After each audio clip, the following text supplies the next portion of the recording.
Norðlenska nautakjötið. Uppskrift af góðu kvöldi.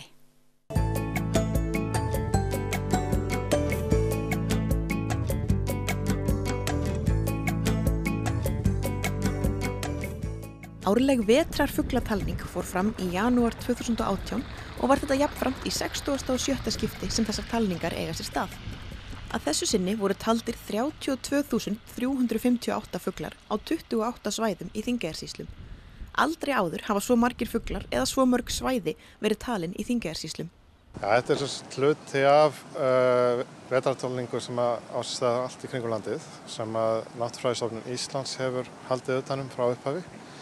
Og við hérna á Náttúrustofunni Húsavík höfum svona hjálpað til með því að halda sérstaklega utanum talningar í Þingeyjarsýslum og reynt að nota þær til að fylgjast með breytingum milli ára en allar tölur fara áfram til Náttúrufræðistofnunar. Þetta er svona leið til að vita hvað er að gerast í kringum okkur og eins og þessar talningar eru þá er talið sama svæði eða sami staður milli ára með sama hætti, yfirleitt af sama manni á meðan hann lifir og sýnir þessu áhuga. Og þannig fáum við ákveðna vísbendingu breytingar sem að verða hjá þessum stofnum svona frá ári til árs. Hvernig kom talningin núna í byrjun árs 2018 út? Hún kom bara mjög vel út. Við höfum aldrei talið eins mörg svæði hérna í Þingeyjarsýslum. Þau voru 28 talsins að þessu sinni og þar af leiðandi hefur aldrei talist eins mikið af fugli, þetta fylgist nokkuð að. Taldir voru rúmlega 32.300 fuglar í þessari talningu hérna, í Þingeyjarsýslum. Og maður var ekki alveg tegundir, ég held að það verið 52 tegundir sem að sáust. Og þetta er bara mjög góðu fjöldi og það er ekki alltaf sem við náum að dekka svona mikið af svæðum. Þetta er væntanlega svolítið ólíkt því að telja fugla á sumrin. Já, þetta er allt annað. Núna á sumrin getur farið hvert sem er og þar eru einhverjir fuglar í varpi, hvort sem það eru sjófuglar í björgum eða vatnafuglar á sínum vötnum, svo framvegis. Á veturna eru fuglarnir að langmestu bundnir við svona staði, þar sem er autt vatn, eða alltaf við sjóinn og strandlengjuna, þar sem að yfirgnæfandi meirihluti fugla heldur sig á veturna. Hvernig hefur þróunin verið hérna í fjölda, bæði fugla og tegunda hérna á svæðinu? Það er svolítið breytilegt eftir bara tegundum og sumar tegundir standa nokkurn veginn í stað, eða flestar sennilega.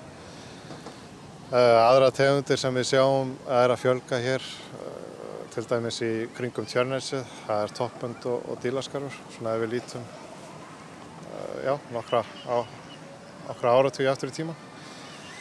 Síðustu 10-15 ár þá hefur þessari ágæti tegund hérna stokkandi verið að fækka hérna við Tjörnes og það má segja að núna sé kannski helmingurinn af þeim fjölda sem það var fyrir einhverjum 10-15 árum síðan.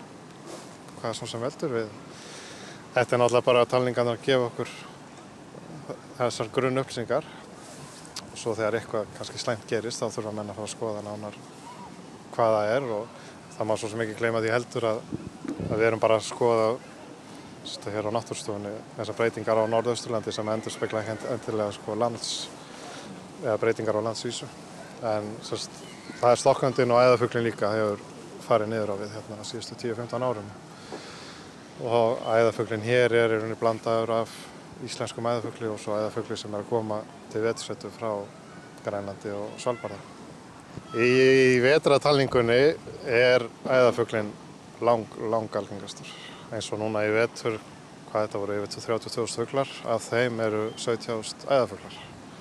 Ég verði að fá að spyrja þig, það flaug hérna yfir okkur mávager áðan og þá fór ég að hugsa hvernig er mögulegt að telja fugla, sérstaklega þegar þeir eru á flugi? Byrjum á einum, 1, 2, 3. Þetta fer eftir tegundum og aðstæðum og svæðum. Oftast reynum við að telja, bara 1, 2, 3, 4, 5. En svo kannski ef þú sér 500 snjóteiklinga fljúga yfir á 10 sekúndum, þá þarf maður nú að gera eitthvað annað en að telja 1, 2, 3. Þá er algengt að telja fljótt einhvern búta úr hópnum.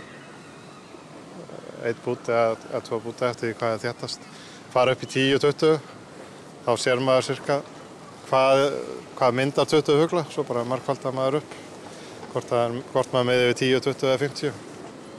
Það er svona fljótlegasta og einfaldasta leiðin og virkar eiginlega merkilega vel, en svo er algeng regla að maður metur stærð hópa hjá smáum fuglum en ofmetur hjá hópum af stórum fuglum. Svona að þetta er æfingin og reynslan sem að hjálpa til. Þú ert búin að vera í því hversu lengi? Ég er búin að vera í þessu í 25 ár, rúmlega, næstu 30 ár. Hvernig hefur svona þróunin verið á þeim tíma? Hvað er ólíkast frá því var þegar þú varst að byrja? Það er svo langt síðan að ég man alltaf eftir því. Ef við horfum á landið í heild, ég hef nú ekki búið hérna fyrir norðan allan hennan tíma, en ef við horfum á landið í heild þá er maður núna komið með fugla sem voru bara sjaldgæfir vetrargestir eða flækingar fyrir 30 árum síðan. Það er til dæmis svartþröstur og blóðkollur sem eru núna, blóðkollar eru útbreiddir í greinilundum allt í kringum landið. Svartþrösturinn er sérstaklega orðinn algengur varpfugl á suðvesturhorninu og áður fyrir var þetta bara svona fremur sjaldgæfur vetrargestur. Það er ein breytingin. Þetta eru svona tegundir sem hafa verið að nema land síðustu árum.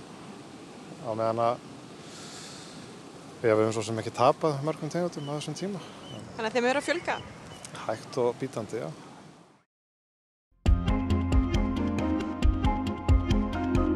Norðlenska nautakjötið. Uppskrift á góðu kvöldi.